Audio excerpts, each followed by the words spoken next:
Hey guys, it's me, Robin, and today we're going to do some katas once more. So welcome. Yeah, Lukash, I hope you hear me now. I hope that you will confirm that in the chat. That was the begin screen, right? I think you understood that. Hi. Oh, and hi, Connie. Thanks for joining. I hope it will be fun. So please. I will. Oh yeah, as you saw in this on the screen before, Note 8 was released less than a day ago, and from what I heard, they have some really good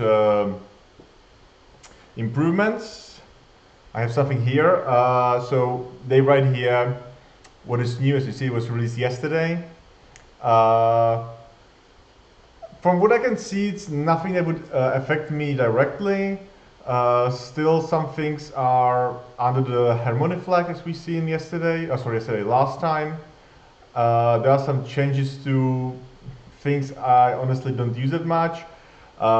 Promises support is always good, so we'll see. But again, for me, not that big release. Although I'm very happy that the development is continuing. That's great. Unfortunately, one of the most wished thing would be JavaScript modules, the new ES6 modules, and they are not supported.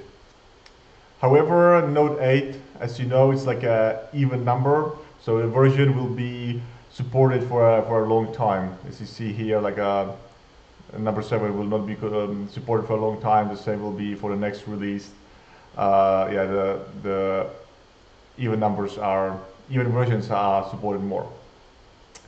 Okay, so I will tell you what I do here again for those who are joining us for the first time. What I'm doing here, I'm solving katas. Katas are a small task that should keep us sharp, and it's a place where we can try new things and maybe some new language capacities, maybe something we wouldn't use in our everyday code. For that, I use this site called Exorcism. By the way, thank you, Lukash, for showing me that. Exorcism is great because it has a really wide array of tasks, and the good thing is that you can see the versions of those tasks, and you can see other people's. Yeah, here. This is what we did. This is the last thing we did together. Here, for example, for the allergies, you can see we had 3 iterations. I can look at them. I can see what changed. I can see what other people wanted. What other people did here. What were the other options? How people solved it, and we can comment on that. And it's really nice. So I really like that. And yeah, I want to urge you to write in the chat. Tell me if you don't understand something, or if I do something wrong. Or, oh yeah, and I need the name suggestions. I really suck at naming. So if you are good at that, please write me the names for the variables I will use. Right. I guess we can start. So as always, I don't know what is happening, what is waiting for us. Exorcism, fetch, ECMAScript. Cool, so this will download the next task, and this one is called accumulate. I will open it here. Oh, sorry. I will go to that folder because I need to install packages so I can run the tests. I will open the README, the spec, and I will create a new file so we are ready and we can start working on that. Accumulate.js. Cool, and I hope that you see everything okay. Accumulate. Implement the accumulate operation, which given a collection and an operation to perform on each element of the collection returns a new collection containing the result of applying that operation to each element of the input. That sounds like map, right? Oh yeah. Yeah. That's exactly. So as I see it, we want to implement map, and they say here, keep your hands off the collect /map/fmap, what you might call it, functionality provided by your standard library. Okay, that seems pretty straightforward. So we want to implement array map without using array prototype map. Let's see the specification, the test. So the API seems to be, you have accumulate, you pass it an array, the function that changes the accumulator, and you want to return a new array. That seems to be straightforward. You can accumulate recursively. What is that? I don't know. It seems that it's accumulation of accumulation. I don't know. Seems to be okay. So let's go with that. So we export a function. We receive, let's call it array, and how do they call it? Accumulator. I think it's called like a map function, right? But whatever. And what we, I mean, okay, I will write what we want to do if we could have used map. So it would be that easy as array map accumulator. That's it. That's what we would use. I can even like, what is that? Watch. So I will run the test. I can also, I guess, enable them. So we just see that it's exactly what they want. Where is that? Sorry. Save. Yeah, and one more test skipped. Yeah, everything passes, but again, we don't want to use that. That would be kind of too easy and cheating. However, what we will do is that we can use reduce. So reduce can kind of return anything possible, right? So what I can do with reduce is that I will start with an empty array, and then every time I receive the previous array and the next item, what I do is that I write pref dot, now I see what could be the thing. I will write concat. We will have to change it in a bit, but now it's okay. So concat means add next thing, but we want to add this one, but changed with the accumulator function. So it looks like this. Now when I save it, the test will run, and I suspect one of them will fail. And I was right. Cool. Why is that? That's exactly what they test for. It's this last thing when they accumulate array of arrays, right? The problem with that is that when I use concat and this accumulator returns array, instead of passing array in that position, it will like a, how do you call it, like a spread it, right? It will unwrap the array. So what we can do is like, we can do this easy trick when we just add the array brackets around it. That it means that the concat will always unwrap this one and will keep what is there. So if I save it, it works. That's a nice trick. The other option would be, of course, to take pref. Oh yeah, let's do that. I think that's much better. Let's use some ECMAScript 6 thing. So what we will do is that we will construct a new array which consists of what was there previously with the spread operator, array spread, and add the new item in that array without concat. If I save it, it works. It's much better. It's just great, I guess. Yeah. Okay, I mean, that's it. I'm thinking about that if we want to do something else without using reduce. I mean, we can always like have for each and create the array somewhere away of the for each and just push to it, but I wouldn't like it because that would mean that the array would get mutable, and as you might know, I don't like mutations. So I think this is good. I will submit the solution. It was pretty fast though. Um,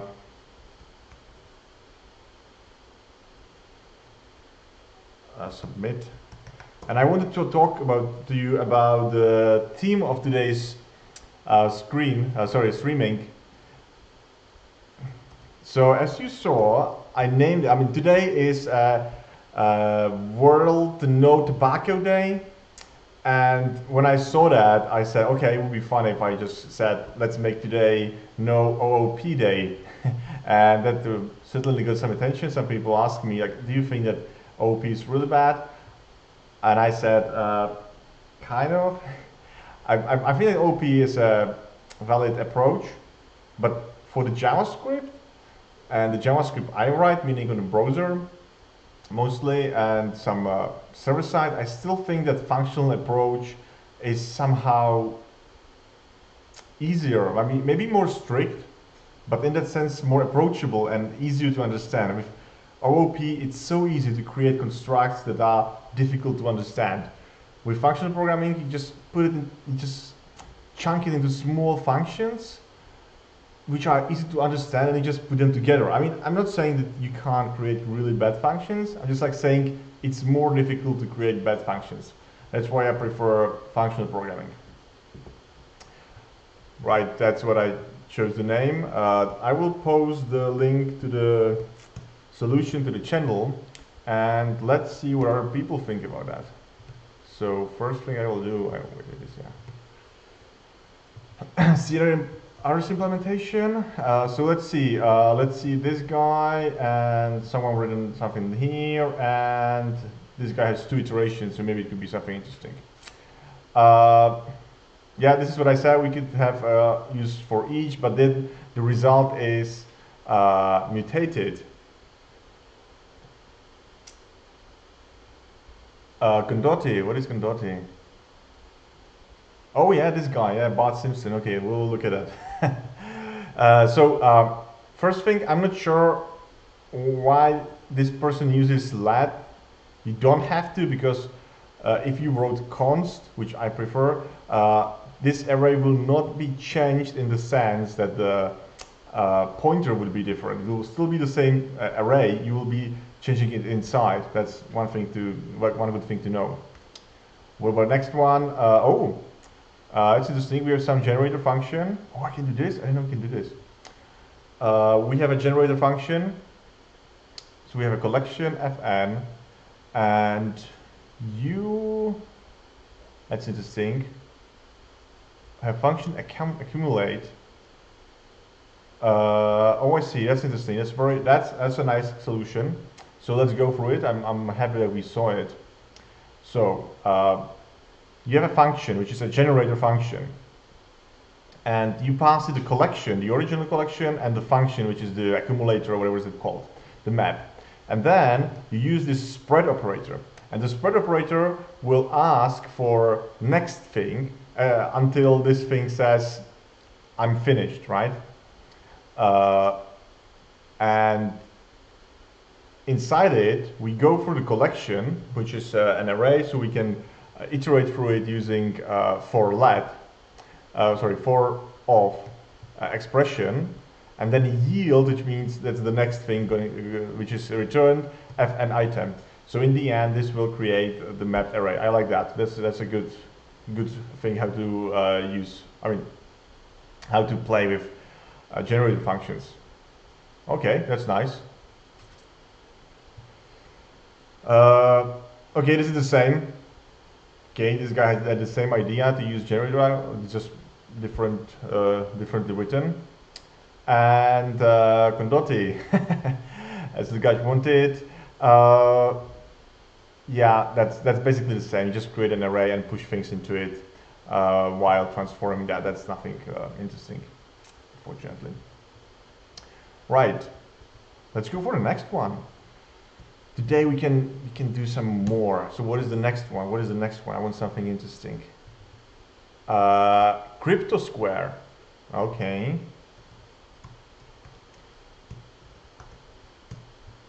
Crypto Square. Ready? Yeah. Here. README, spec, and create new files. We already did. JS, cool. Whew. Crypto square. Implement a classic method for composing secret messages called a square code. Given an English text, output the encoded version of that text. First, the input is normalized. The spaces and punctuation are removed from the English text and the message is downcased. Ooh, that's an interesting word. Lowercase, I guess. Then the normalized characters are broken into rows. These rows can be regarded as forming a rectangle when printed with intervening new lines. Okay, I see we have some example. For example, the sentence, if man was meant to stay on ground, God would have given us roots, okay, whatever. So you lowercase it, remove spaces, cool. Oh, I see that. And it will be organized into a rectangle, like this. Okay, you see, if man was meant, and what they have here is a rectangle aired by C. C should be bigger or equal to R, and the difference should be 0 or 1. Yeah, so that means we want to fit it into square. Yeah, like almost a square. We can have, what is that? We can have there could be more columns than rows, but only by one. That's interesting. So what we have here is that we use C and R, okay.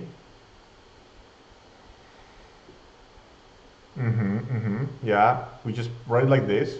The coded message is obtained by reading down the columns going left to right. Aha, yeah. So we write it like into rows, and then we read it by columns. That's interesting. Okay. What is there? Yeah. And then we output these like yeah. So we just switch rows and columns, kind of. We transform that matrix. Okay. Okay, that seems like fun. Let's see the specification, the test. We have the crypto, and we have normalized plain text. Like, why do you care?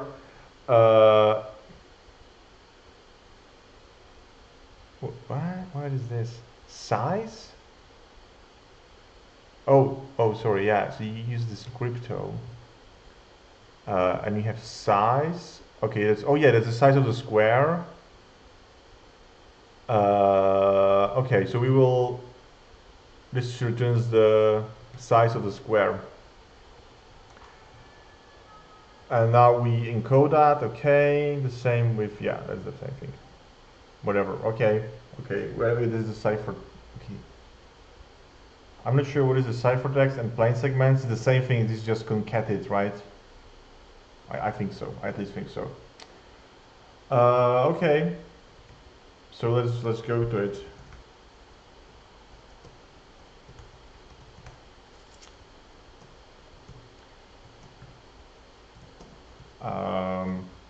So we will start with the normalized plain text function. Oh yeah, sorry, and here we receive the sentence. Yeah, so we receive the sentence and we have all these functions. We will be using them also elsewhere, so I will write them outside of this export and implement it. So this receives a text. We can call it. We can call it text, because this is not just limited to anything else. And return right now text, and yeah, like this. Cool. But it should be a function, right? I always forget about that. Yeah. So you can call it a function. So normalizing means, again, removing everything which is not a word. So yeah, I mean, that's kind of easy, right? I mean, here I would go with the regex approach because you have this, well, I know where to write it, this capital W, which means everything that is not a letter or a digit, lowercase or uppercase letter or digit, I think. I'm not sure if there's something else, maybe some underscores, we can look at it. And then you put it to lowercase, cool. Let's format that. Let's save it and let's, oh yeah, run the test. So this one should run and, oh, it fails, interesting. And we still don't remove special characters, that's interesting. How is that? So this is part of that? Okay, let's search for that, I always forget that. MDN.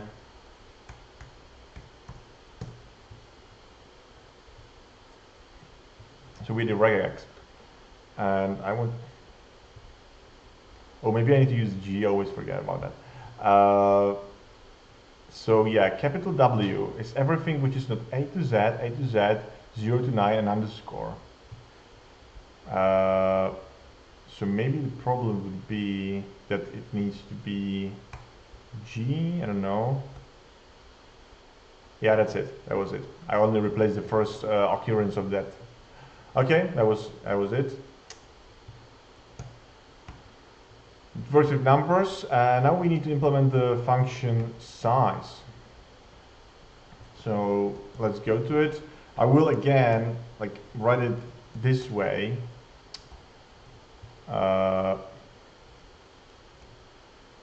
So I can write outside. So we have size. It returns.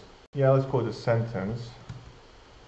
And what do we now? What do we do now? I mean, I suspect this will be longer. So first thing we will do is that we will have the normalized version of that sentence. That's what we need, definitely. And now, so we want to put it into a square. I'm not sure if this number we receive is like the bigger. Okay, this will fit perfectly. Okay, this doesn't fit perfectly. So,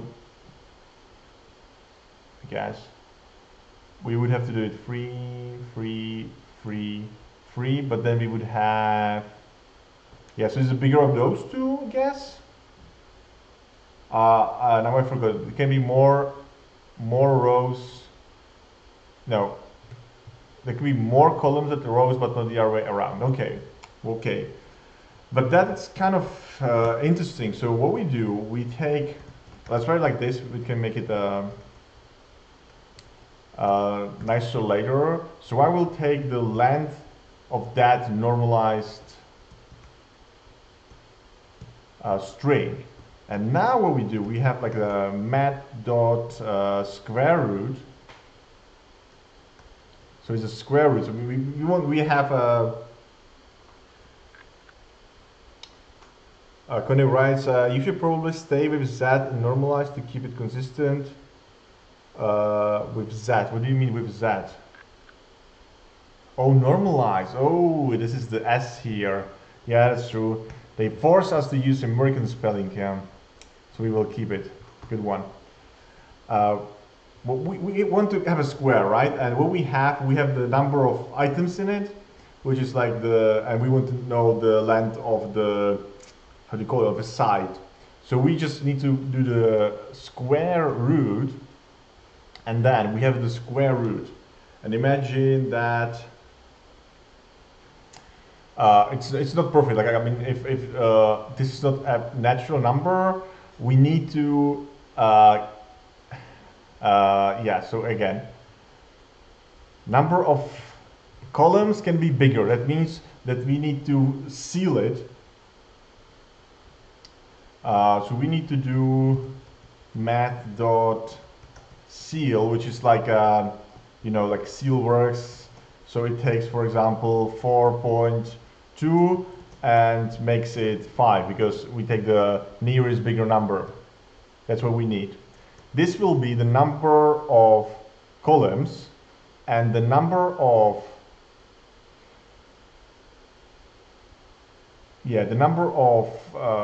rows will be this number but floored, and in the end that should work. Or it can, yeah, if it's already a row, it will be the same. If it's no row, it's a smaller number. I don't know, maybe not floor, but maybe the same one is here. One of those, I'm not sure now. We will have to see that. But now it seems that this is where we actually want to return. Yeah. And again, yeah, it works. So let's try to use it on this simple example. No, we do something wrong. Oh, yeah, sorry. I changed that, right? Yeah, thank you. And now I see that you wrote to the channel. Cool. Yeah, it works for a small square. That is nice. What about something that's the same? We just have to normalize it. Largest square, it should be free. That's easy. And now it's interesting. If we did it right, we did. Okay. Okay. So that was it. That was the whole thing. Okay. Now we have plain text segments. So that means, oh, that's actually not as easy as it sounds. Maybe it is.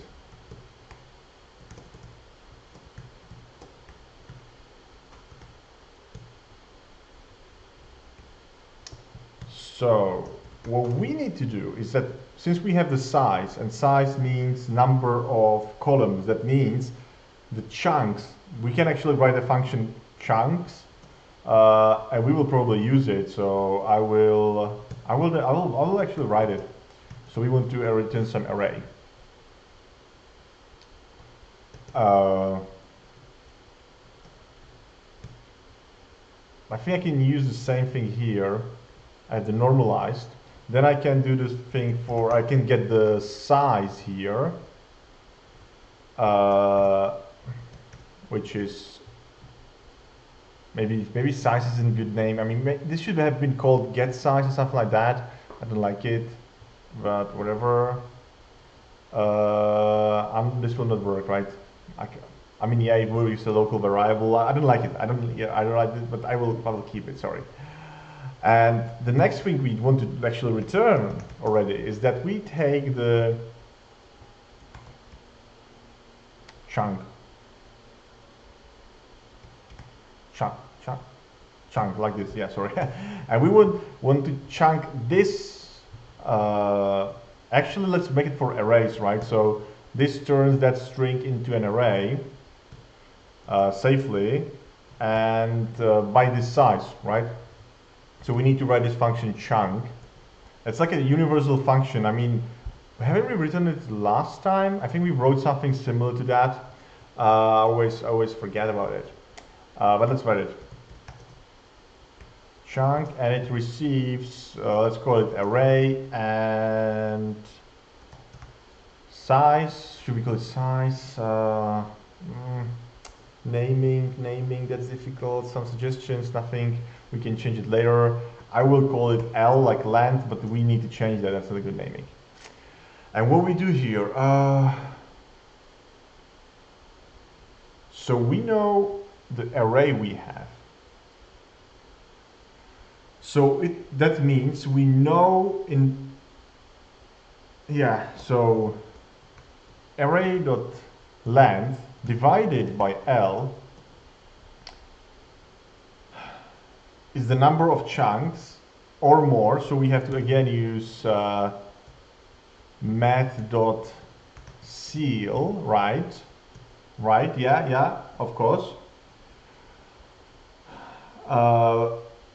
So this is a number of rows we will have, right? Oh, okay, let's do it. I like it. That means I can create an array of this size. And now, so it's like a range of this size. I will not write the range function now, but it would be basically what I have here now. Now I will map it so it includes the indices. And that now comes to the really fun part, is that for each row, kind of, I know what I want to use. That means that if here I receive I, which is like the 0th row, I want to take exactly L elements from R. If it's like a 1, I want to take the next L elements, right? So what I actually want to do is that I want to use slice methods, right? Yeah. So I want slice. Yes. Yes. And then where I start is that I start I times L, and I want to take, oh, and slice takes number where it ends, or how many? I always forget that. I forget that. You know, these are the things I always keep forgetting.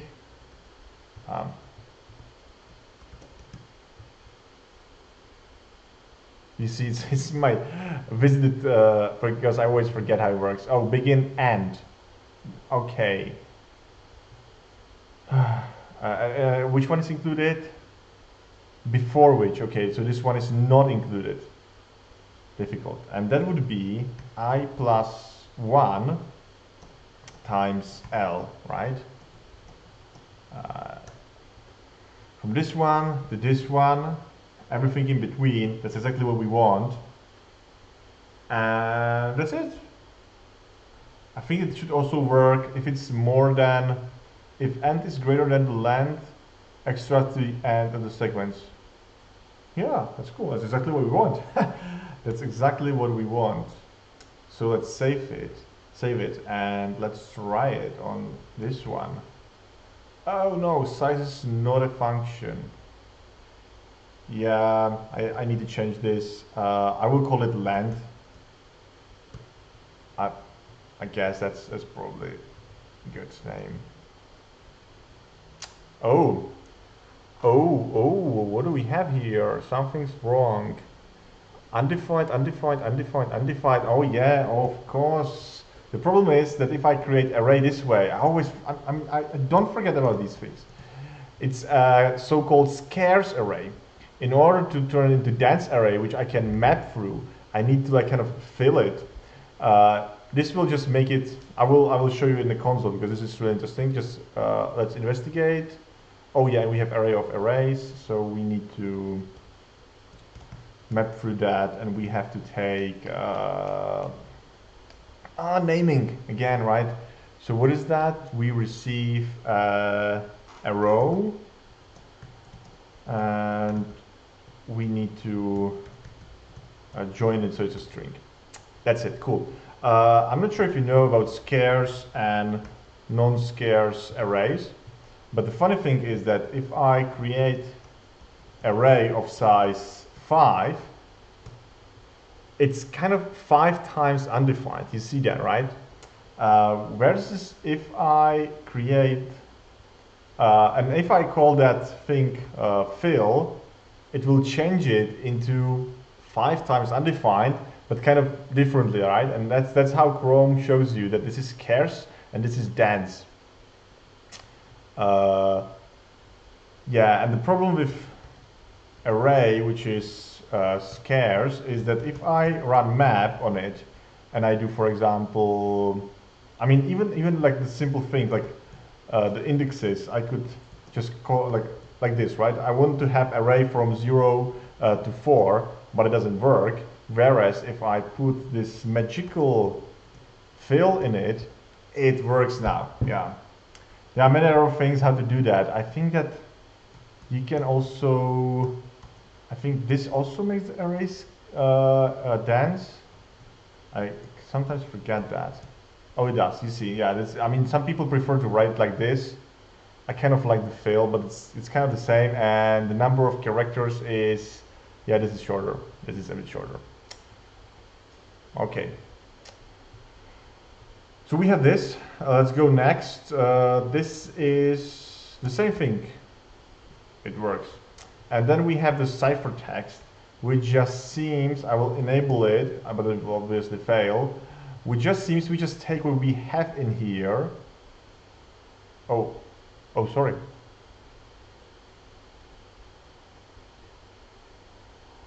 Yeah, so these were just chunks, right? But now we need to read them. I hope so. Yeah, we need to read them like in a rows and columns switched. That's gonna be something. Yeah, cool. I thought it's gonna be easy, but it's not gonna be, at least not that easy.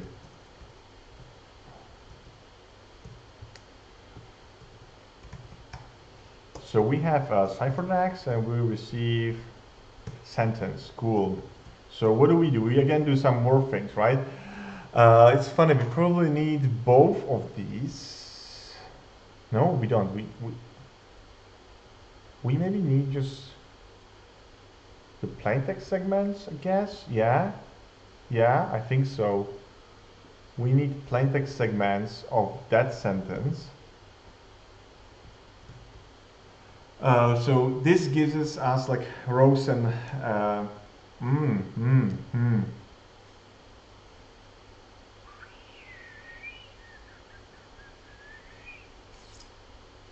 Yeah, so I'm just thinking here we turn it into an array of strings, but maybe it would be handy if it was still array of arrays. Therefore, it would be, yeah, let's do that. I will actually take this and I will call this just segments. Maybe not the best naming ever, but it will be the same thing, but I will not like turn it into array of strings. Yeah, like this. Everything should still work. Cool. Yeah, this is expected error. Cool. So I kind of think we can do the segments, and now we need a function that switches. Do we need that actually? Maybe we don't need that actually. What we can do now is that we know we have the segments and we know how long is this, and the length means number of rows. And since we will be reading like but we don't know, we don't need number of rows, we need number of columns, because we will be, for each column we will create a new array. Yeah, so we actually need this length again. We will see, maybe we don't, I don't know. Sorry, wrong function here. So I think we need length, and we need okay, now we'll call it, yeah, that's nice, like let's go segmented, I don't know. So we have these segments, and because we have the length, this is actually the length of the resulting array. That means if we go here, you see that you have 1, 2, 3 items. That's going to be exactly this. So I think we can create an array. You'll probably return that, right? Array of this length. And now we can do the usual gymnastics. We need to fill it. And now comes the nice part. So maybe I should create a range method when I think about that. Yeah, let's create a range method so we don't repeat ourselves. So you receive the size of the range, and you take yeah, let's not be too fancy. You take that and you fill it, you map it to I. Cool. So here we want to use range, and we don't have to do these transformations. And in this one, I can do the same range of length. And now I can focus on what is important. So I receive I. Maybe I could call it. Maybe I would call it J, as in like you have a metric, so it's like a I and J, and maybe I switch them, whatever. But now I know that I have these segments, and this should actually be a segment of the first items in it, if it's one, or the J segment. And I know that it's gonna be there, I think, yeah. So here I want segmented, but in a way that I only take the J item. So I take this, and it's naming, it's, what is that?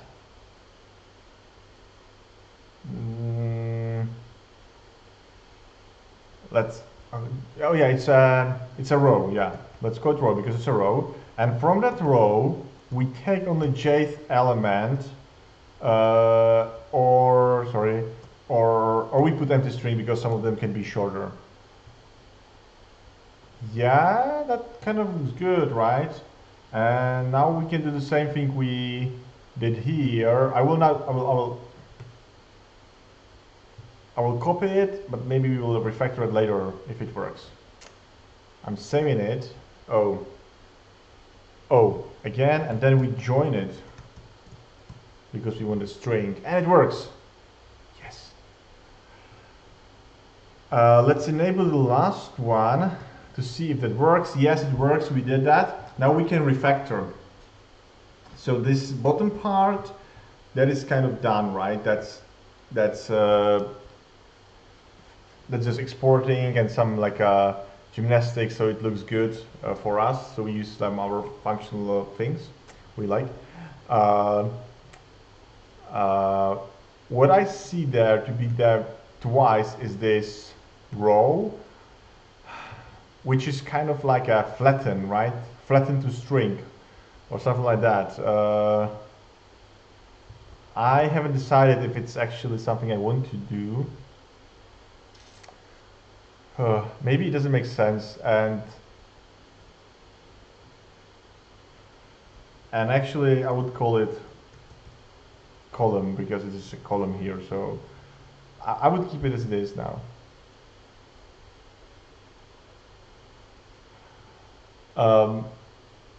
Yeah, when I think about that, I don't have to do that, right? Maybe it would be actually better to flatten the array actually. So let's flatten it.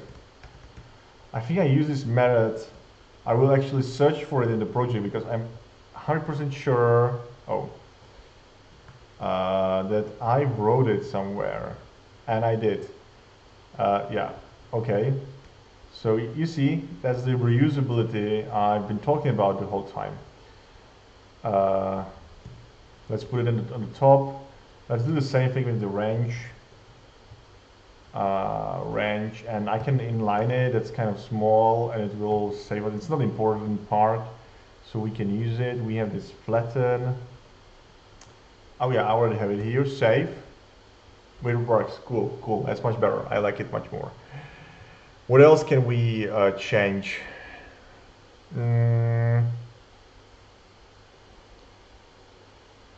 Yeah, maybe we don't need to create this immediate variable length and put it just here, but for me this is much more readable, so I know where does this number come from, what does it do. So I would keep it. Since I have the reduce and flatten, maybe I don't need this default. I don't, because the join like wouldn't take it into account. I mean, I hope at least. Yeah, these undefineds get ignored. Cool. Plaintext segments. We can write it like this. No, maybe not. Let's keep it like this. It makes sense. Segments. We need this. We should keep it as it is, I guess. Yeah. Chunk. That's actually a nice one. You see, it's everyone is reusable for any array of, for any array it will chunk it into these like rectangles or whatever is that. Size, we take this normalize, we take its length. Yeah, maybe we can like change it to this, I don't know. Oh no, I know what I will do. I will not use the immediate. I still think this is kind of readable. It would be so much nice. Oh, Wookie, you have a typo. Chunk. I wrote shoot. Oh yeah. Where did I write that? Sorry about that. Schnack. That's nice.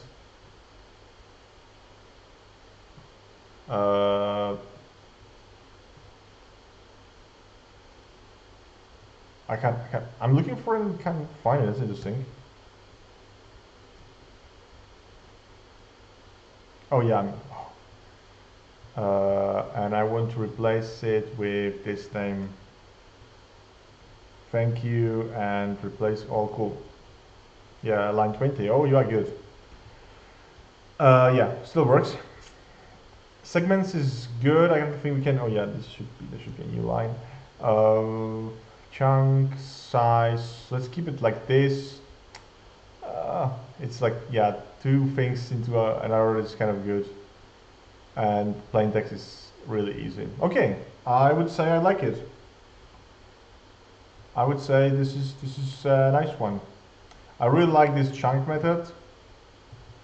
I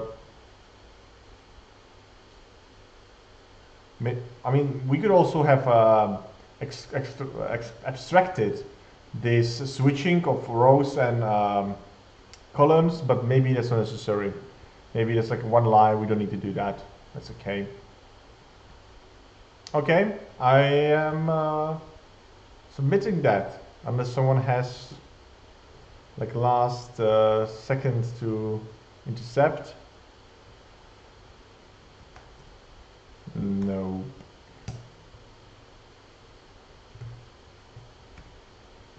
I'm putting it into the chat. Let's see what people have there.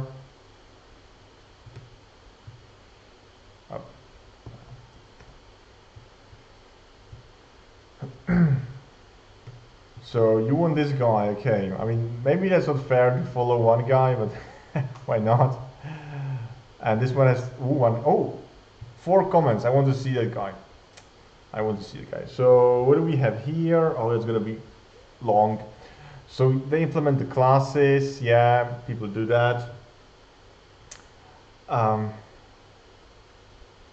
Yeah, normalize. Yeah, of course. Oh yeah, I mean,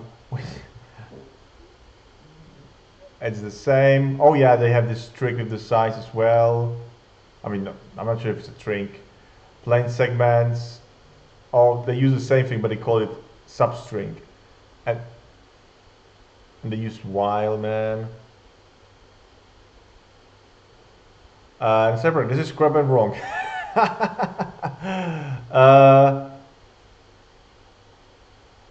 Actually, it's not that bad. Like, I think that what he did is kind of good. The only problem is that he's dealing with strings, right? And the problem is that, yeah, you need to check for these things, and it's not, but otherwise it isn't that bad. It's kind of good, I would say. It's not that composable. It does so many. In these two lines, you do like so many magic. But yeah, it works. I would say it's not bad. What do we have next? This is somehow short. Oh yeah, I know why it's short. It's short because you have these one-liners. Let me see if I see something which is... Oh, split into segments. Oh yeah, I always forget about this. So what you do is that you compose a new regex using a template literal where you pass the size of the chunks, and then you can use match to split into those chunks.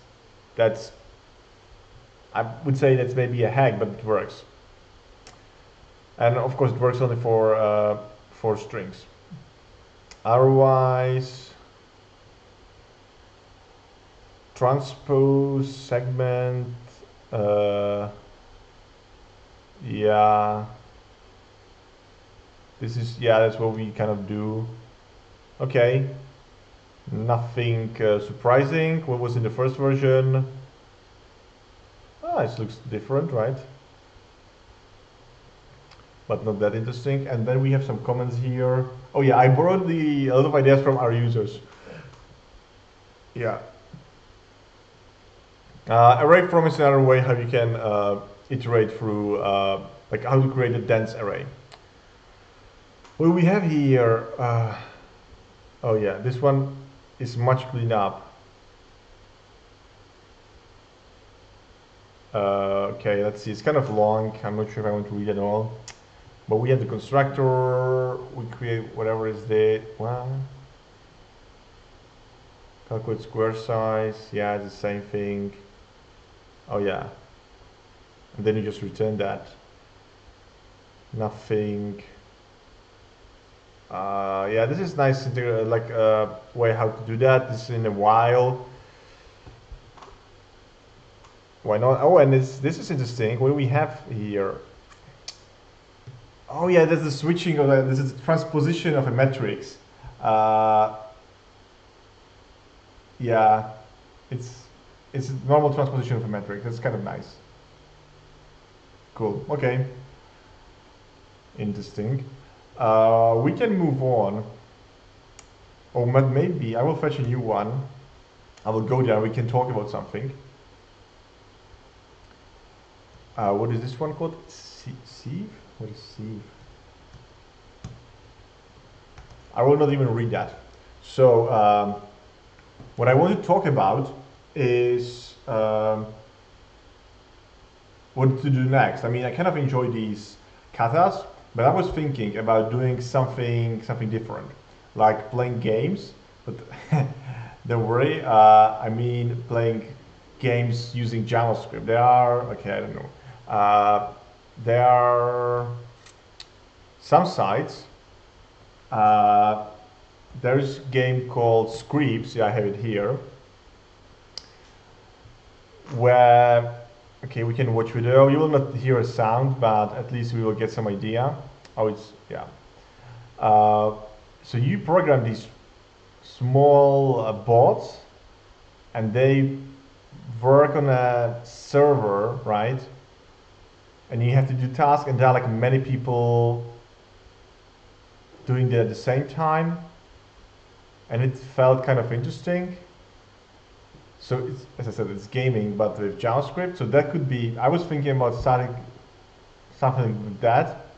Yeah, you develop colony, and then you fight with other people. You see it, you have to somehow control it. And the interesting thing is that the bots are running even if you are not like there, like run 24/7. So this will be one of them. And then there's a different one, and I need to find out what is the name of that. I had it somewhere. I think I posted it to the channel, I think. Yeah. I posted it on the Twitch channel. It's called Coding Game.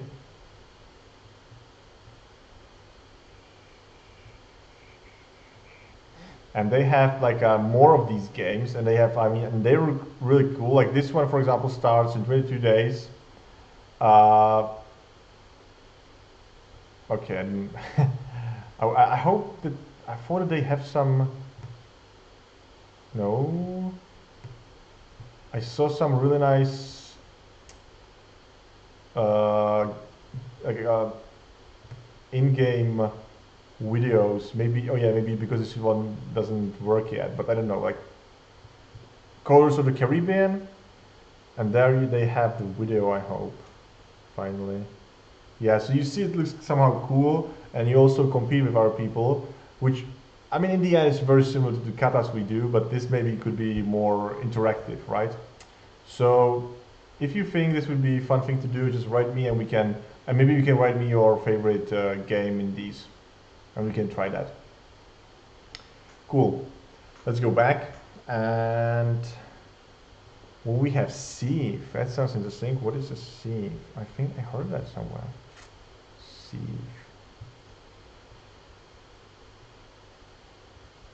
readme Sieve and new file.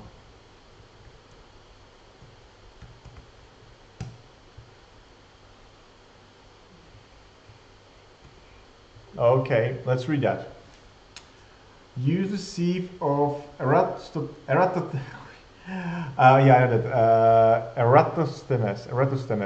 Eratosthenes, yeah. Now I remember as the prime numbers, right? Yeah, to find all the primes from 2 up to a given number. Yeah, the sieve of Eratosthenes is a simple Asian algorithm for finding all prime numbers up to any given limit. It does so by iteratively marking the composite of multiplies of each prime, starting with the multiplies of 2. Create your range, starting at 2 and continuing up to and including the given limit. The algorithm consists of repeating the following over and over. Take the next available unmarked number in your list. It is prime. Check all the multiples of that number. They are not prime. Repeat until you have processed each number in your range. Yeah.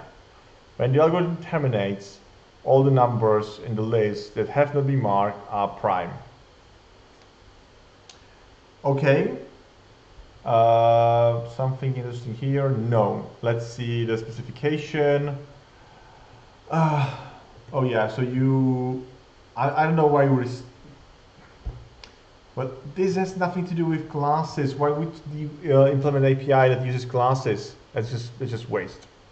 Okay, whatever you do, and you return an array of primes. Okay. Okay. Let's do that. I will copy this because we need that.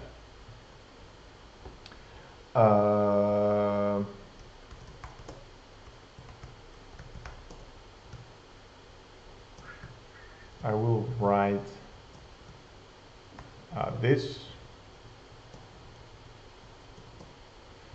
So I will receive, I will call it number n, and here I will, so let's think about that. What they say here as a nice thing. The algorithm consists of repeating the following over and over, and when we repeat something over and over, that sounds like a recursion, right? So we will most probably write some recursion. Therefore, here I will not yet write anything, but we will like start the recursion here and have the function for recursion written here. So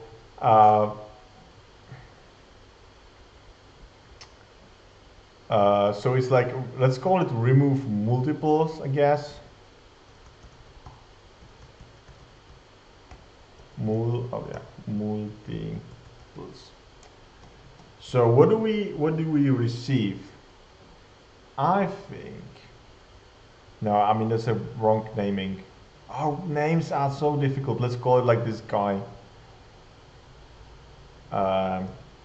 Whatever that's pronounced. So what do you receive is you want to receive an array, and you kind of think that the first item there is the number, and you want to remove all the multipliers of that number in that array.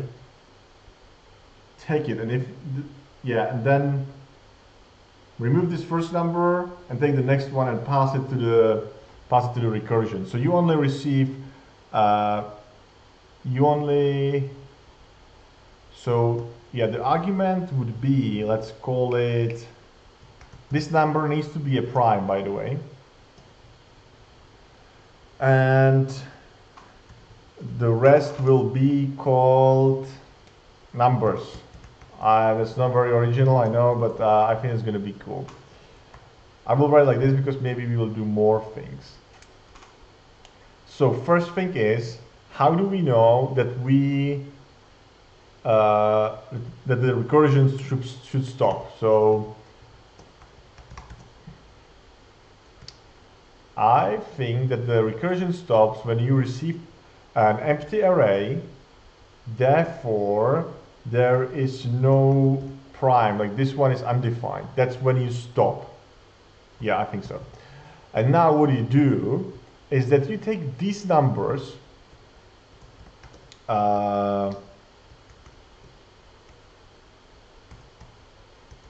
Oh yeah, Connie, thanks for joining. I hope you enjoyed that, enjoy what you're doing, and see you next time. New numbers. Again, not very original naming. Maybe we can find something better. What we take is, it's kind of easy, right? We just take the numbers and we filter them because we want to remove all the multiplies of this prime. So we take filter, we receive a number n, and we check if n divided by prime is equal to 0. That's it. This will consist of new numbers. And what we will return is, because it's a recursion, right? Aristophanes of the new numbers.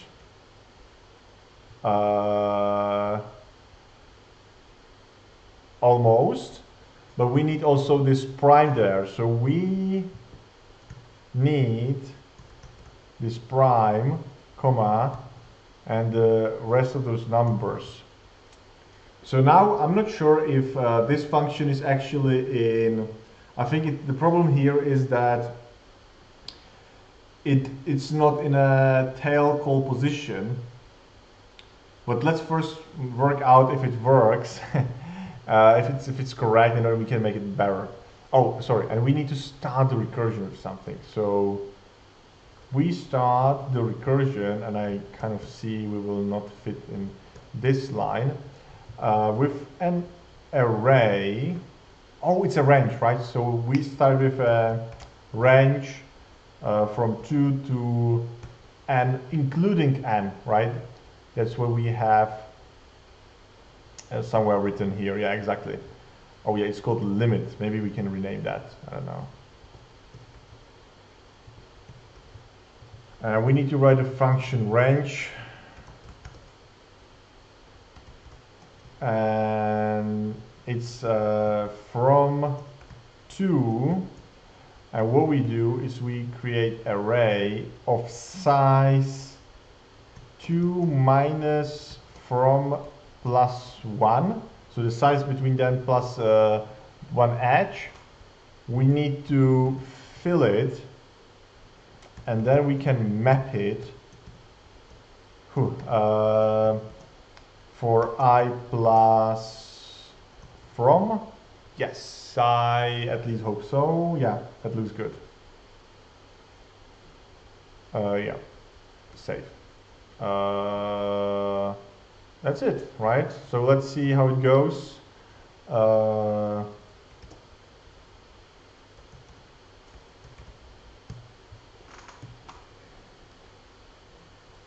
Oh, it failed. Expected values to equal. Oh. Okay. So we want to filter numbers that do not. We want to keep the numbers that are not multipliers. Saving, running. Yeah, it works now. That's good. That's okay. That was a stupid mistake. Let's try this one. I mean, this one will be okay, I guess. But now it counts a problem, right? It's 1,000. It's still not a big number, and it was fast. But I kind of think that if we put like 2 more zeros. Okay, I will save it, but I will see how it goes. Oh no, yes, that's exactly what I thought. Please fail soon. Oh yeah, oh. Before it almost didn't like finish, right? Because it was so slow. The problem is that, I think we were talking about this last time, about this not being in the tail call, tail call position.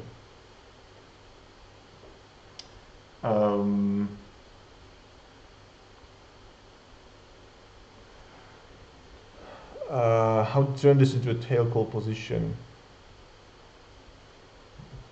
So one thing we can do, I guess, is that here we would receive as the first argument the array of primes.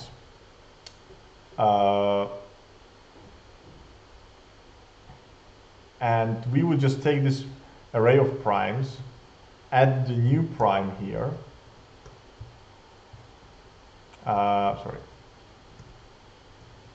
So all the primes, add the new prime or the next prime, right? And pass the numbers. Yeah, that should work. And here at the very beginning, this is empty. Let's save it. Oh yeah, something's wrong. Empty array. We did something wrong. Oh yeah, sorry. Yeah, and here we return primes. Yes, that's cool. That's better. That's much better. So the good thing here is that now we return a function. It means this is a function tail call position, so-called, right? So I will do some trick. I will call node. By the way, I have node 8 already. Known with flag harmony. And I want to run a node modules bin just watch. I hope so, right? And now I kind of will increase this number. I mean, it will obviously fail because I haven't changed this, right? But I will save it. I want to see how it goes. It should at least survive that. Okay, it takes so long. Something's wrong, guess.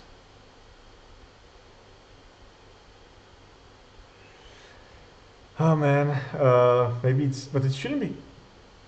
Oh, it failed. Oh yeah, it failed. Of course it failed. Yeah, it took 18 seconds. It's a really big one. I mean, it's not very optimal way how to find them. However, it didn't fail on exceeding the number of the call stack as yeah. If you want to know more about tail calls, I think we did that at the beginning of the previous stream, so we can look at it, and I think we explained that to a certain extent. Okay, let's see what we have here. If you want to somehow change it, let's write it here so people know what we use.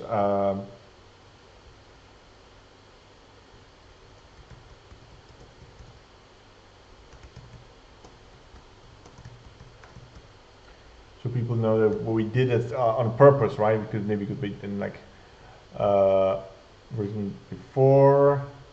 This is the end of recursion. It's kind of understandable. I will put this at the beginning because, oh no, maybe not. Maybe let's keep it here. It was kind of good. So it's not important, so it shouldn't be first, I don't know. But I like this now. Submit. Let's see. JS, cool.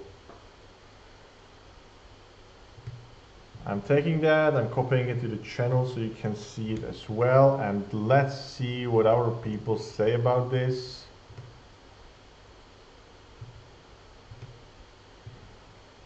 See, cool.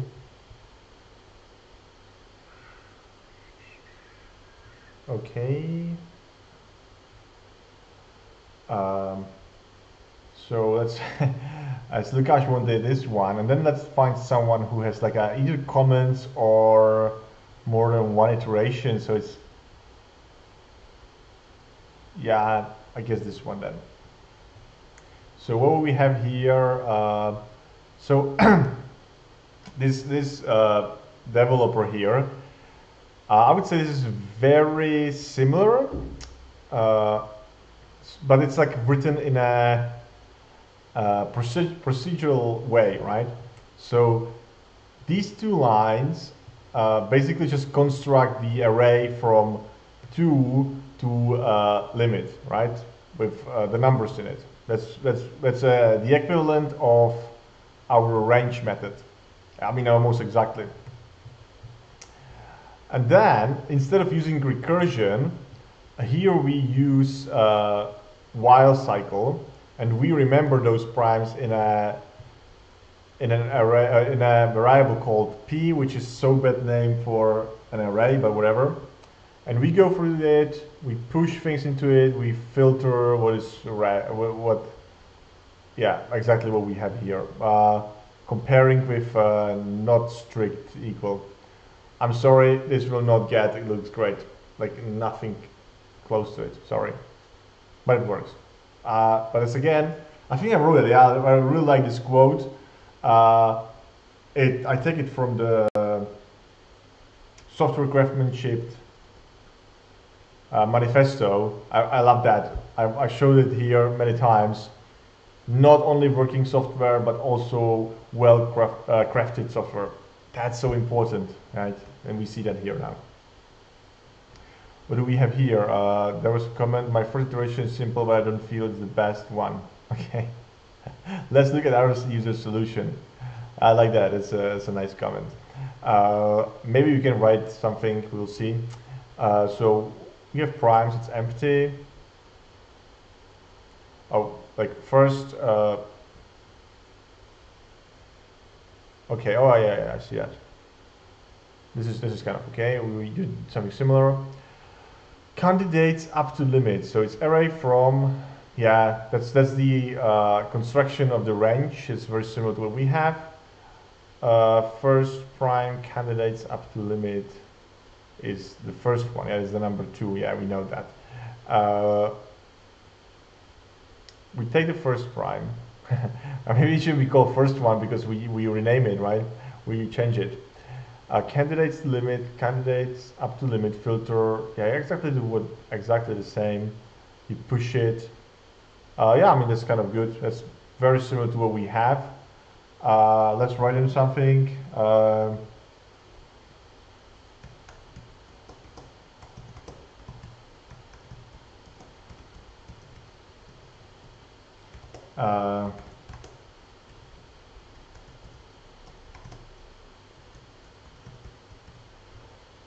We'll see. But of course, I'm forcing my personal opinions on that.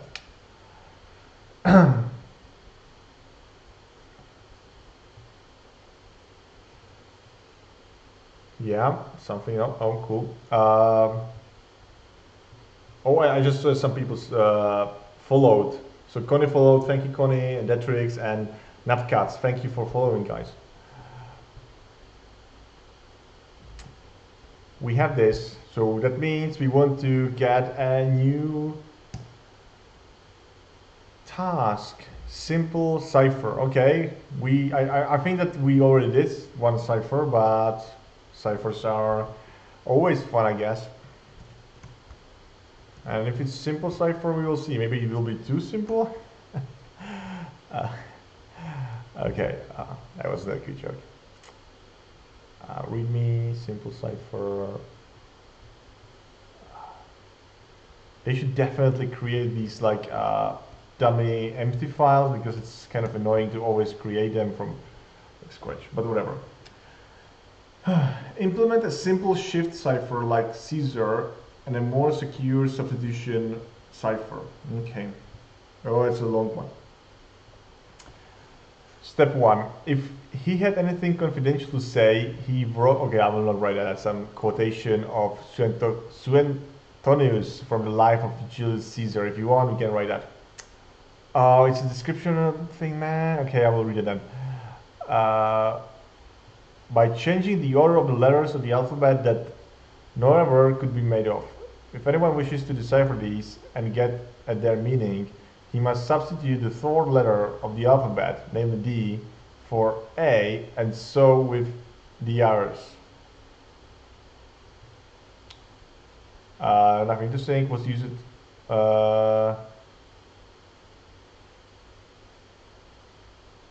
Okay, nothing interesting.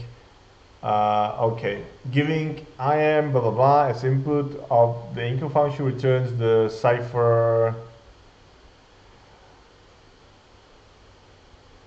Okay, so instead of I, we get D, right? So it's like a four more, no, three more letters in the position. Oh yeah, I will have to write the alphabet. Oh yeah, so you just put it four into the, like, in the line, so you move it by 3 places. Okay, and then of course I assume it's like a cyclical, so if you have Z, it would go to C.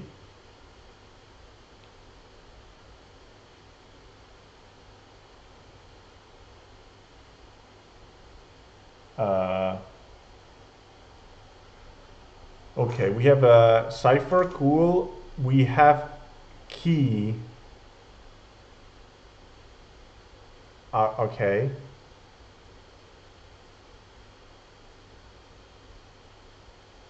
Uh,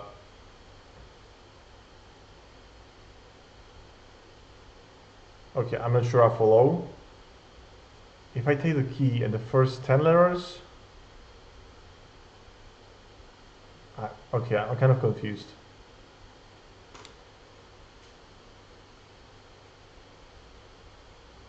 Can encode what?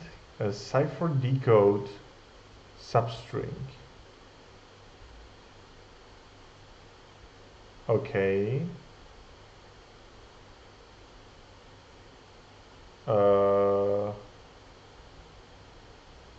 It's reversible. Yeah. Okay. So if you I do something wrong here, right? Maybe I wrote it wrong. I don't know. But as I see it, A goes to D, right?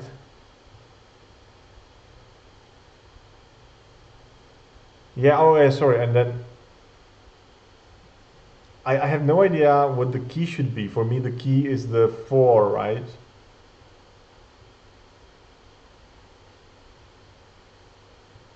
I, I'm honestly a bit confused.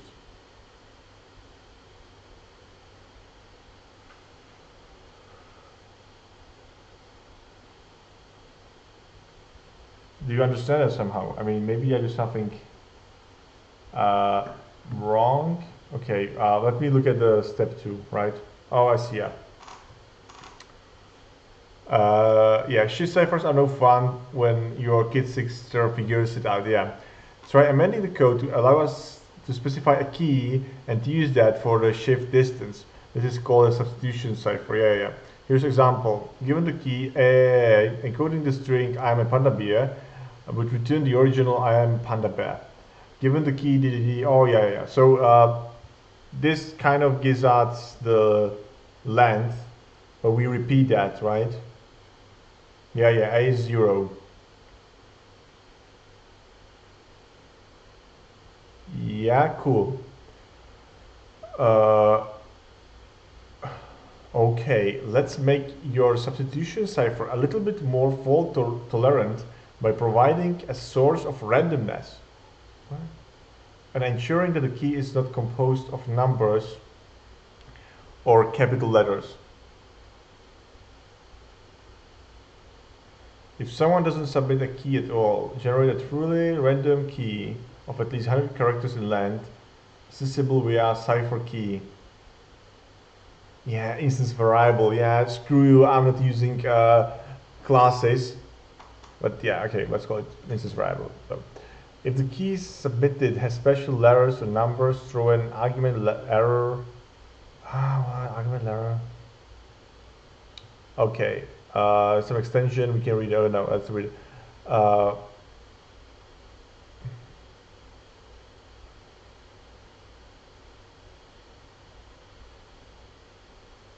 Yeah. Okay, we don't want to do that. So now I see that. So, oh yes, so you can pass the key, or if you don't pass it, we generate a new one. Okay, now I kind of get it. Okay. Yeah.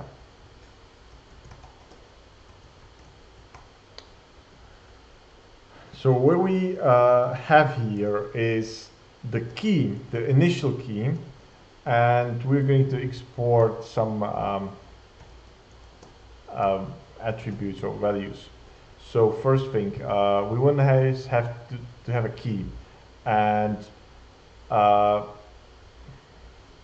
let's make a function, right?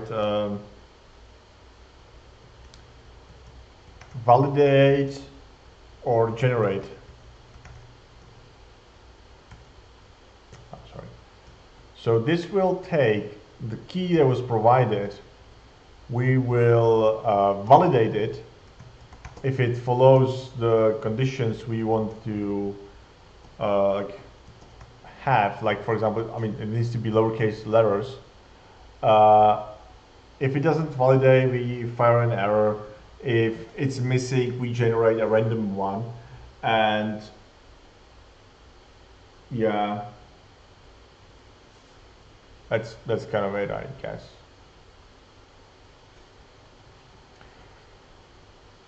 Yeah. So first thing is we create a variable called isValid, and that would mean that we create a regular expression. We say it needs to be A to Z. I'm not sure this is actually needed. I always write it like that. So it's only lowercase, oh man, lowercase letters, and we test that it passes with the key. Then we do if not is valid. I mean, I usually don't like exceptions. Does it need to be something else? I don't know. Whatever. Just keep it as it is. Oh no. The first thing we will do, and otherwise return the key, right? But the first thing will be if there is no key, we return gen key.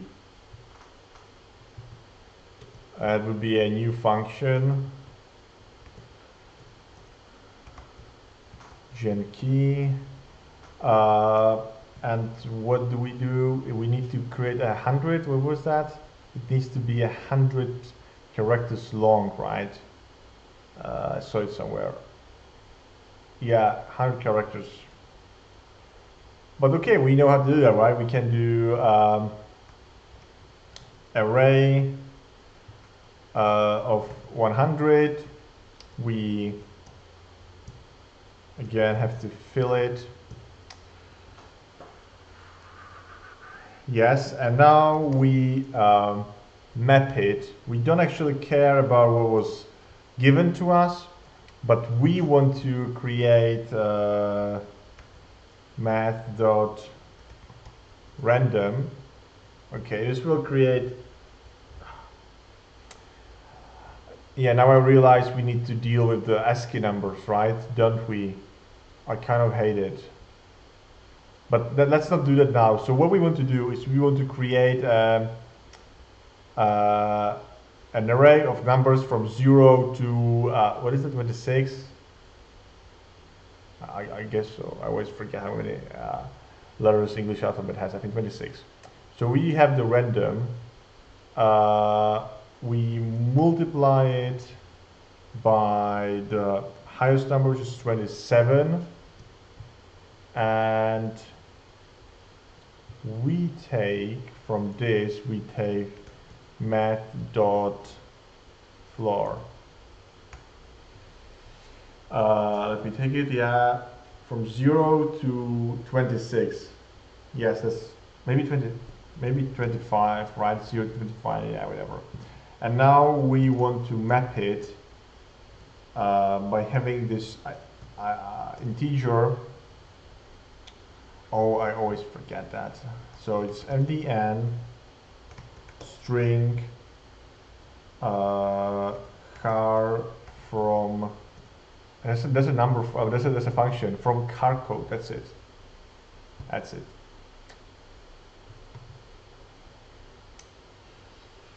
Or we can even work on with multiple arguments. Whatever. We didn't get. So 65 is capital A. I always forget that. No. But it's okay. It's okay. We can have. This should be a reverse thing, right? So we definitely want to use this from char code. But what is important for us is that here we will save it into variable, but we can have something like char code add. Is it like that? Something like that. And we can take the char code of A. Yeah, okay. Yeah, char code add, is that what we need to do? I guess so. I hate that. That's not nice. So we can do a dot char code at 0. Oh man. I hope, yeah, it seems it works. We have these, so it's like from. Okay, I will actually change it. I will duplicate this line, and the first map will just edit this char code A, and the other one will just create the characters from it, and then we can again join it. I assume.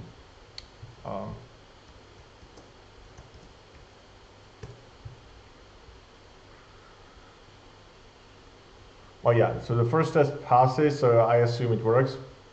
It's not very interesting. Then we have a method called endCode.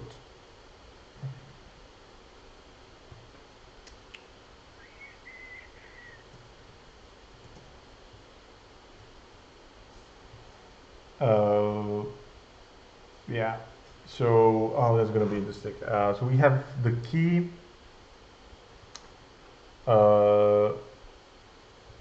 Yeah.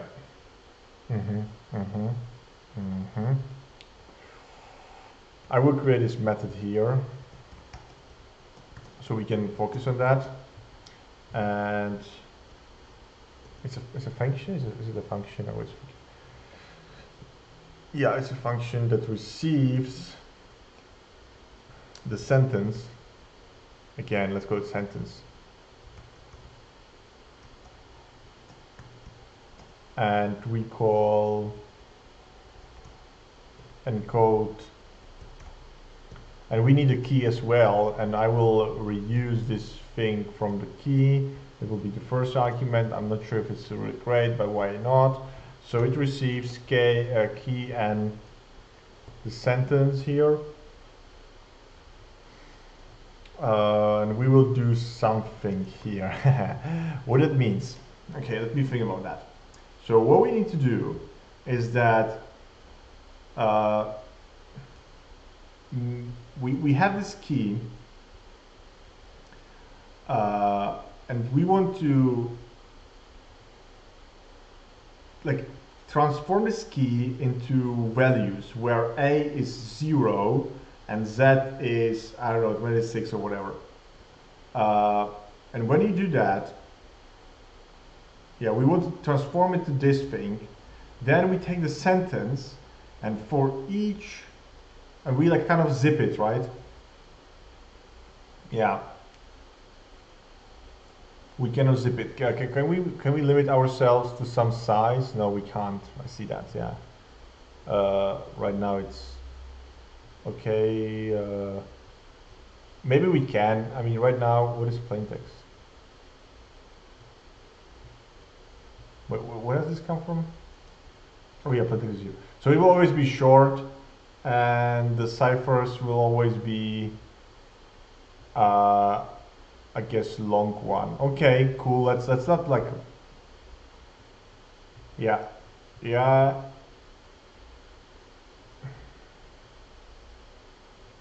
I'm thinking about that. We have this key, I guess, that works well. We will see. Maybe we will have to do that later. But now I don't want to do that. So first we need to transform this key into an array of like the differences we need to add, right? So I will call it like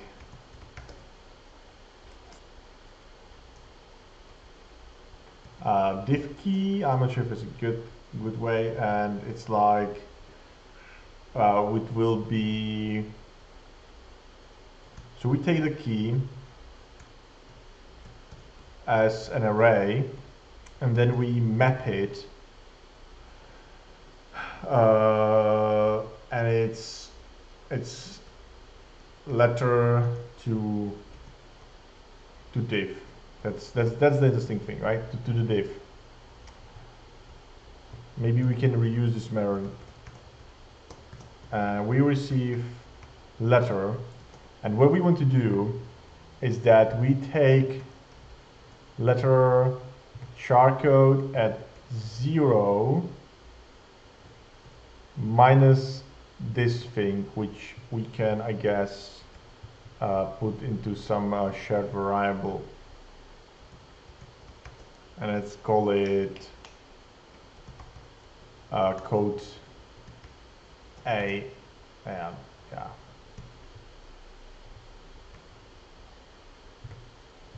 So it's code A, so this thing minus code A. Yeah, that should give us the difference, right?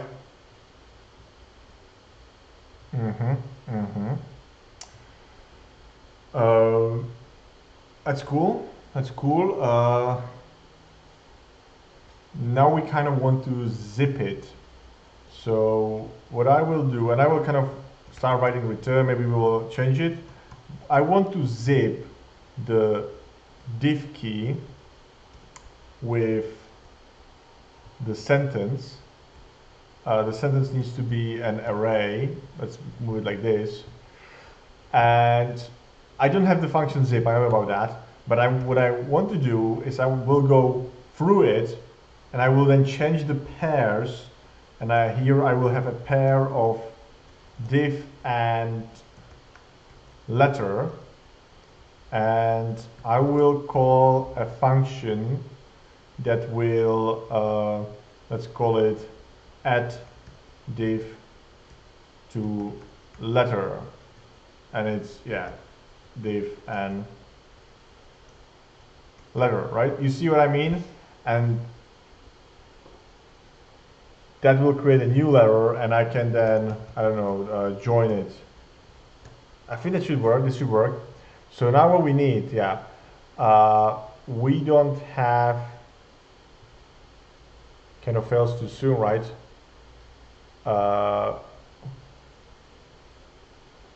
Unexpected token, comma, where?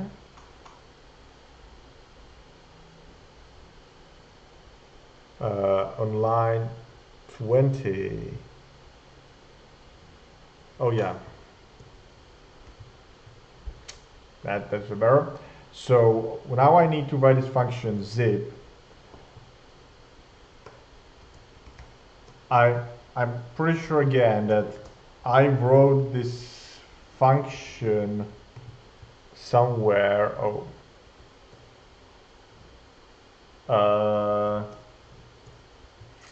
Yeah. Oh, I even wrote it twice. So let's see. No, that's not the one I want. The other one will be one. Yeah, it's very better.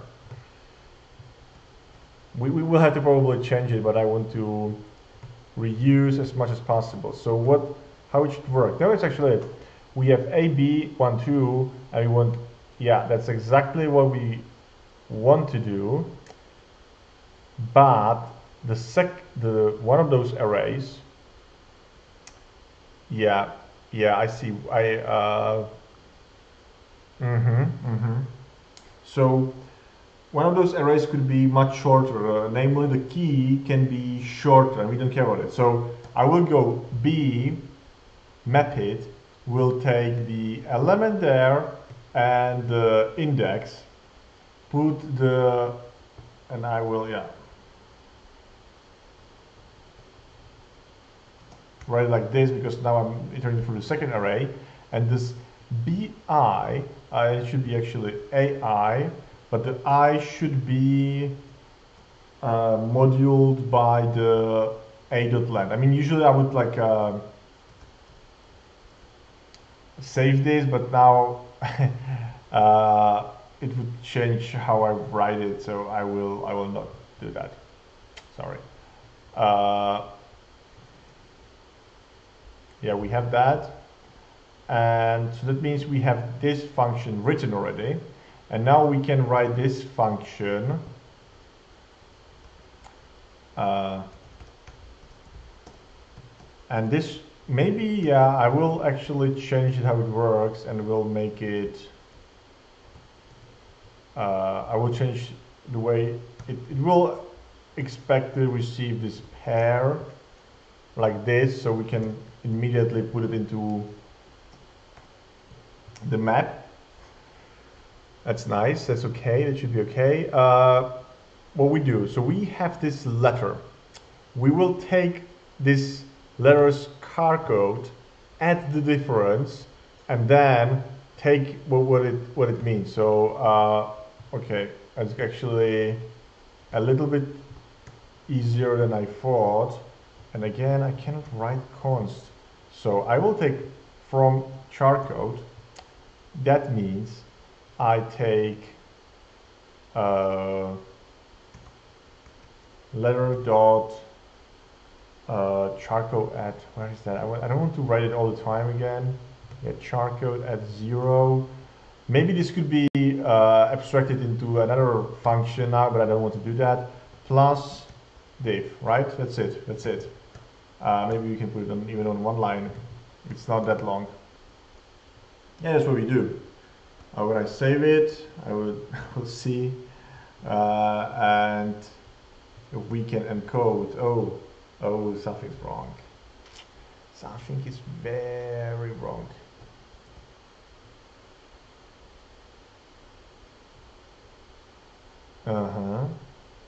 Oh, yes. Yes, I cannot see that. This div key. No, it should be like that, right? So it should be differences, right? So for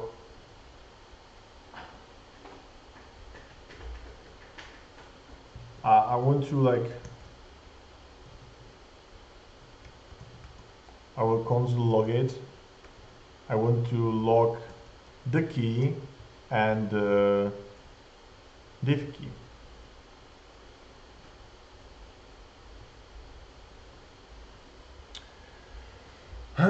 Okay, so for C, we have, you see, here's letter C, like the second argument, and in the array it's 2, which makes sense. Then 1 should be B, and I see it here. So, and the last one is AL, so that should be 0 something, 11. Yeah. Yeah, that's good.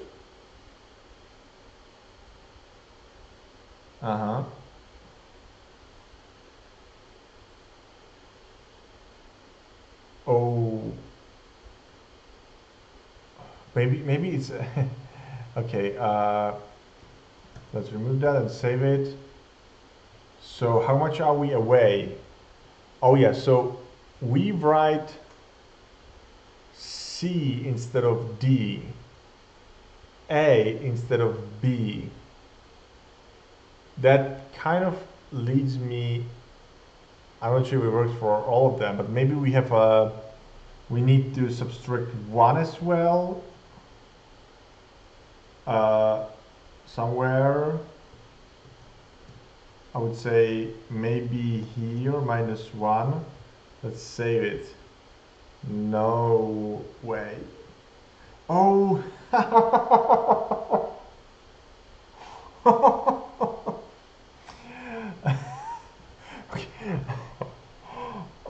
Yeah, this is stupid.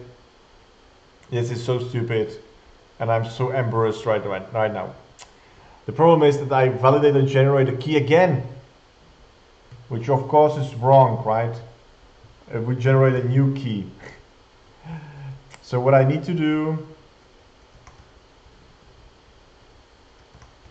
I need to save this as an instance variable in a certain way. Sorry, that was stupid. Yeah, we have to create this variable. It will be shared. Yeah. Now let's save it, and we see if we wrote it, something's wrong. What is that?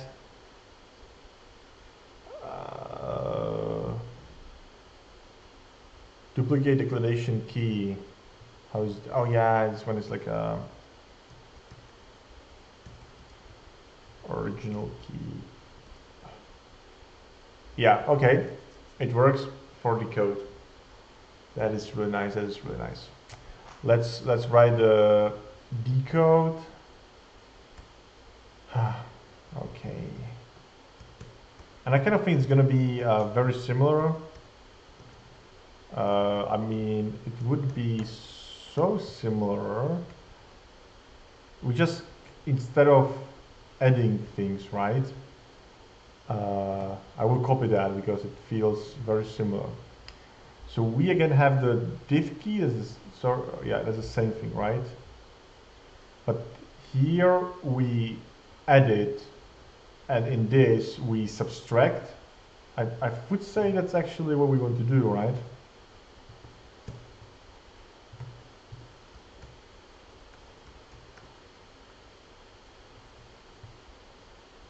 I would say that's here I remove the difference. Oh, I can write subtract. Subtract, yeah. Subtract. Okay, I will just write sub. I'm bad at spelling in this. I'm bad at writing as well. Oh man, it's probably too long. Save it. Oh yeah, something's wrong here. Duplicate declaration encode. Oh yeah, because this one is decode. And I can enable that. Let's see if it works. It's gonna be great. Yeah, it works. And it's reversible. That works as well. When we have incorrect, so expected throw bad key. Okay, I guess we have to throw the bad key there. It was new error, bad key safe. Yeah, that's exactly. We need the message right. This one works. Empty is wrong. Oh, okay. Okay. Yeah, that's just like, okay, so here is, if it's undefined, we want to generate a new one. However, if it's an empty string, okay,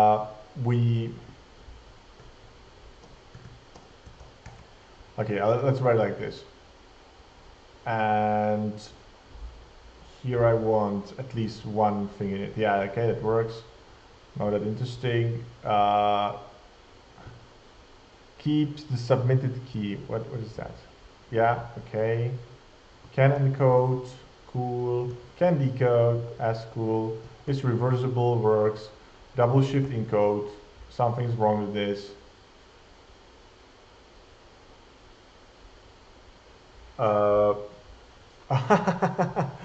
Okay, it's kind of funny it hasn't shown up earlier, right?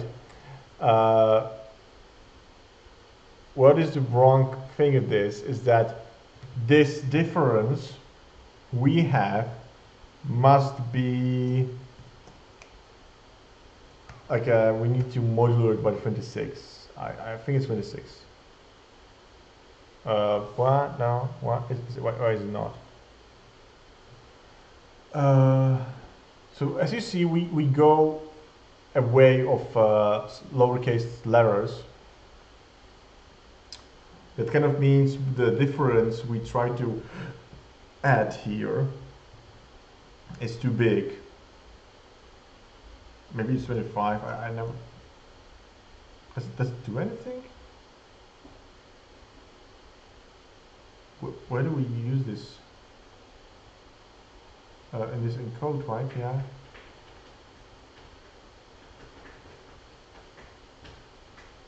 Come on, you want to tell me this is like doesn't change anything? Oh yeah, it finally does.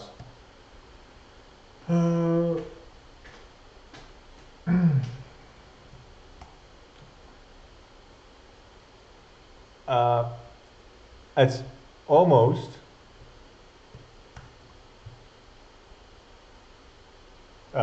okay. Now I do something wrong.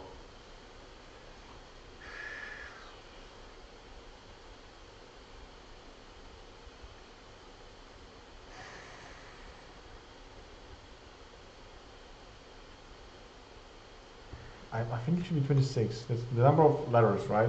And it kind of works, but for E, it doesn't work. How is it possible? And the same for this. A gets over. How is it possible? So I am a panda bear. When I put two I's together, it works. When I put two I and I together, MMM is okay. And P is the problem, right? That's the problem we have because yeah, sorry, I kind of see that the difference is okay because it's a letter, but then here what we do when we add the difference, oh yeah, that's it. So here we have to do this thing. I think it's 26. Now, what? Oh yeah, oh yeah, oh yeah, I see that. Something is still fishy. Not the whole thing, right? Because that's unprintable characters. But that's weird. It kind of feels that you add a bigger difference than it's possible. But that doesn't make sense.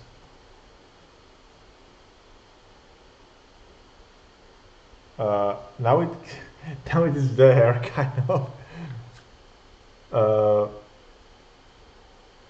Oh, what was that? What? Yeah, now all the arrows don't work. Yeah, that's true. So I think it should be. It's 25 works here. I still do something wrong.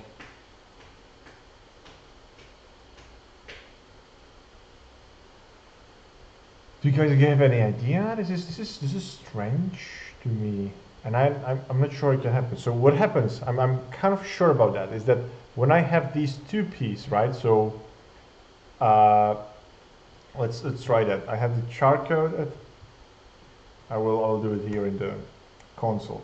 So I have p char code at 0. That's 112 minus the value at a, I get 15. That's mean 2 p's. It's p plus p is 30, right? Exactly 30. And then I do string from char code, and I should do a dot char code at 0, 0. So this should print a plus 15 is p, and plus 30 is something unprintable. Maybe if I put 41, 42. Okay, it's still something weird. It's kind of, I don't know. There should be something, right? Though. Maybe 25. Okay, 25 is Z. Okay, so 25 is the number of letters. 26 is this one. Okay, cool, I see that. So the difference cannot be bigger than 25. But that's exactly what I think happens here. For example, with this letter, we got this A here, right? Yeah. A 1, 2, 3, 4, 5, 6, 7 letter. 1, 2, 3, 4, 5. Yeah, this is the N, right?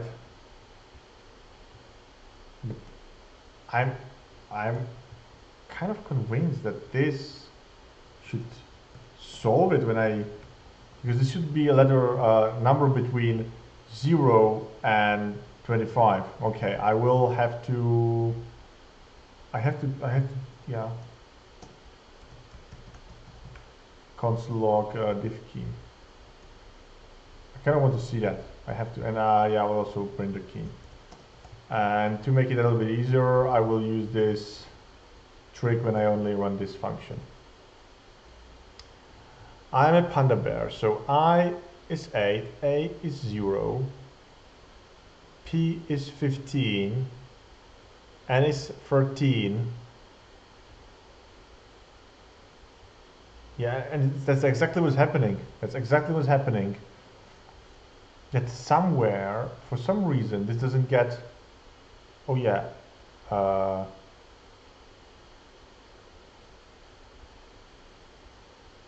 So then I say... Oh yeah, I'm totally, it's totally thinking. The difference can be like 25, that's still okay, but when I apply that, which then again is in this position, right?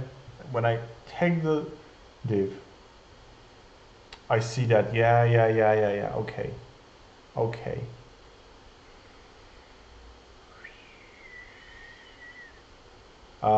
I see that. I now I kind of feel what is the problem. I need this difference. So yes, that's it. Letter to div is letter. Then I have these two things together. I do the thing with the 26, and to all of this I need to add the code A. Yeah, that's definitely it. Save it. It passes. That kind of means I will have to rewrite this so it's nicer.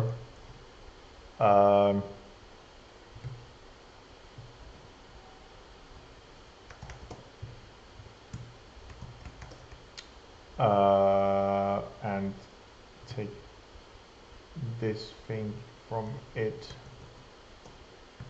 Oh, sorry.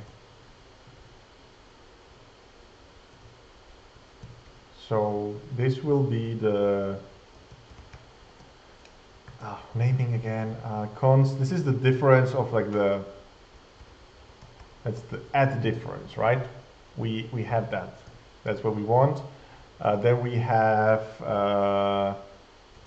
code is code A plus the new add cool exactly. And then I'm pretty sure we can copy this and put it into the substitution, and everything is everything needs to be the same, except here I subtracted. I'm saving that. Something failed. Okay. Oh yeah, from from code. Code. I removed this, and I kind of think this will work as well. Save, yes, works. Done. Finally, I hate these things sometimes. So we have this. This works. Decode is there. Encode is there. Sub div 2-letter, add div 2-letter. Oh, it's just actually like from, right? That doesn't make much sense. Maybe this could be somehow abstracted to be similar and just like pass the different function in it. I don't want to do it now, but that could be a good one. here these two are again like the same, but here I add and here I subtract. So maybe I will, in this case, I will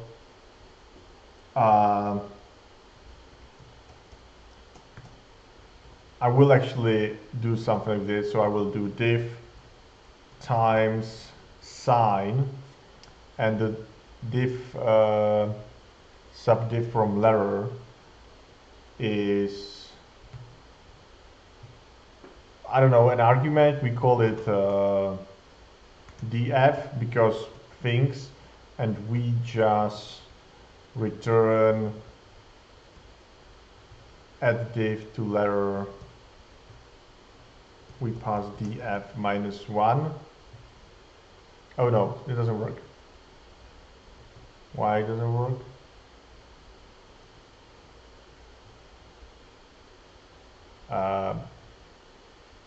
That should work, right?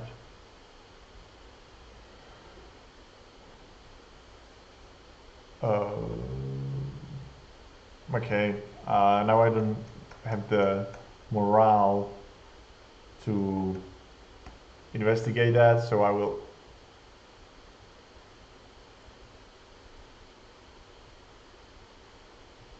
Okay, I did change something. Oh yeah, so it doesn't work even with this sign. Maybe that's it. That's interesting. Okay, what did I change? I changed too much.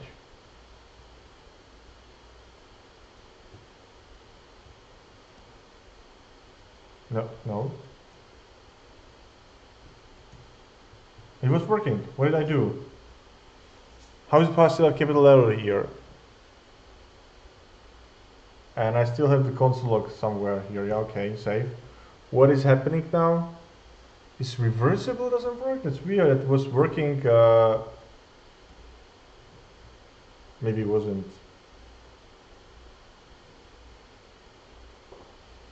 Oh, okay. Oh, I see. What is the problem?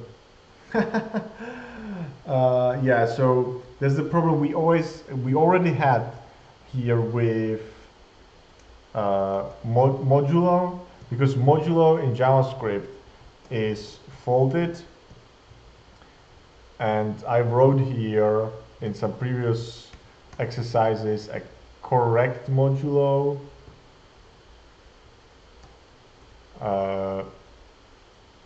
I will put it next to the zip,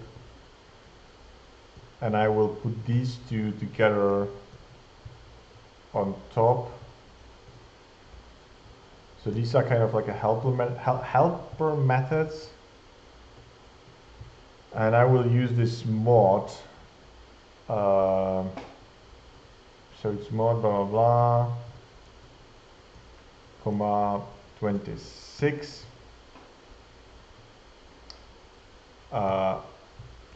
And I can use it here. Save. Divisor dividend. Yeah, that's what we have.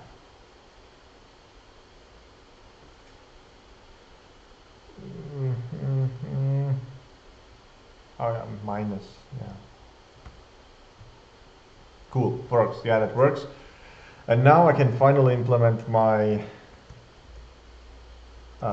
sign.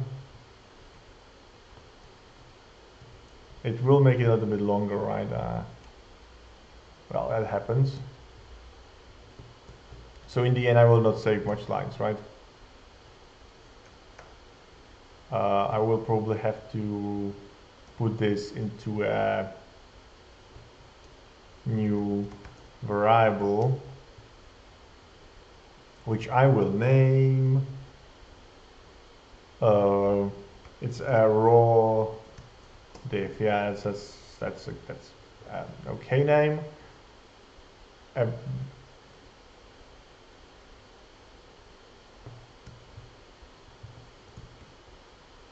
No, something's wrong. So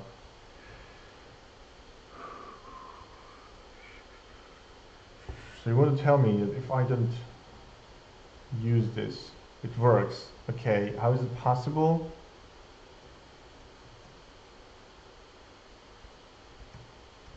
How is this, which one? How can it stop working? Oh, that is really bad because this thing actually is in a map, and the second argument is the index. Okay, I'm doing it in a. Okay, now I probably went too far.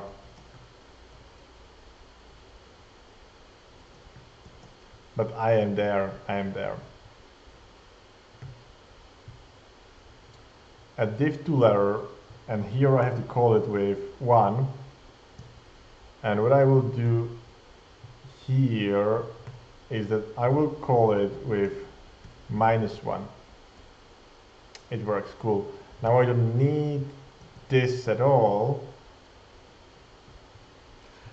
And again, I said, like, these two could be again abstracted, and I will then, yeah.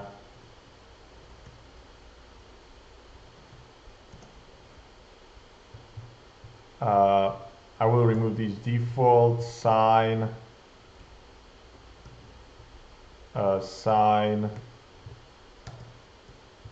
and here I put 1, -1, encode, save, works. Whew, cool, that was a long one. Let me go through that. Generate keys here, validator generate. Let's add key to it because that's what we do. Then we have encode and decode, which is basically the same. We just pass a different sign to it here. Yeah, and we add the difference also with the sign. Save. Submit.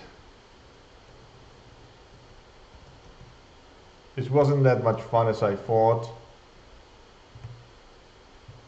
but still it was kind of good. Let's see how the other people did that. Oh.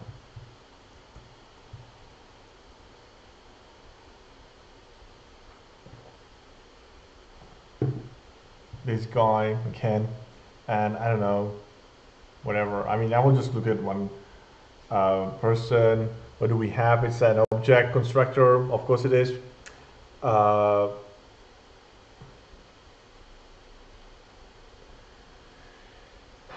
You get a key, you put this, yeah, I mean, this is not an instance variable. This is definitely not an instance variable. It doesn't change throughout the project, whatever. If key is undefined, you generate one, yeah, whatever. Otherwise, yeah, you check it, you split it, and you put it into these differences, which is not called here difference, and it's kind of difficult what it means. And then, oh yeah, that's actually a good one. When someone asks for key, you you construct it again, which is okay. That's actually a good one. And this is, I don't want to read that. That's too long for me. But it seems that, I don't know, it's too long. I'm not doing that. I'm definitely not doing that. Right, guys. This was fun. Again, I like that. It's 2 hours. It's been 2 hours. We did 4. Yeah, we did 4 katas. It was great. As I said, I want you to let me know if you would like to do some gaming, JavaScript gaming. We can like compete against each other. I don't know how it works, but it could be interesting. It's something else, and it's more visual here. If you have any other comments, please tweet me. Please write me a message here on Twitch, or write me an email or whatever. I mean, there are so many ways how you can get in touch with me. And try to write some JavaScript that pleases you. It's like really important. And don't forget that the mere functionality isn't enough. We also need code that's readable, that's maintainable, and that, I mean, in certain sense, we also need a code that pleases us, that we are happy about. And I wish that you will have time and space to do that. And I think that's like what we as programmers want to achieve. So thank you very much again, and see you maybe next time. I don't know when it's going to be, but I hope it's going to be soon.